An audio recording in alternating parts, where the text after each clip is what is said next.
replacing or repairing just the highest priority, highest at-risk pipes in New Orleans is expected to cost hundreds of millions of dollars just to start. And tonight, Mayor Moreno is floating some early ideas on where some of that money could come from. New Orleans Mayor Helena Moreno says as she read through the Sewage and Water Board's plan to fix the city's aging water pipes, she kept coming back to the same question. I think on the short term, obviously the funding piece. That's the first thing that I looked at last night is how do we start to get now this funding in? Moreno and her team came up with a few possibilities. First, borrowing against the Sewage and Water Board's share of the city's tourism tax revenue, which she says could generate up to $200 million for the most urgent repairs.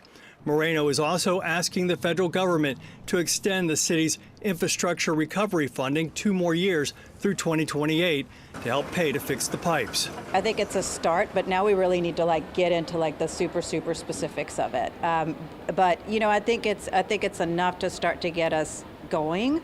The Sewage and Water Board plan focuses first on the highest risk water mains, including the ones that have been breaking in the Carrollton and Uptown areas. From there, the board would survey the condition of pipes across the entire city, starting with the 33 miles that are more than a century old. Then build a priority list of what needs to be fixed. We're going to start a pilot program in the very near future, going in where we're going to take a new technology, possibly putting a pipe in a pipe, to allow us to start actually getting some work done and securing part of the system. Panola Street Cafe owner Vincent Riccobono has watched 2 water main breaks happen right outside his door.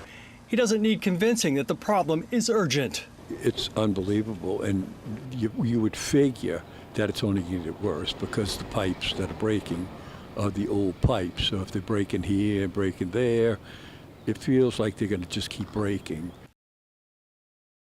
Riccobono says fixing the water pipes isn't just a priority, it's a necessity. Mayor Moreno is also considering a new parcel fee paid by all landowners, including nonprofits, to help fund needed infrastructure repairs, including water pipes.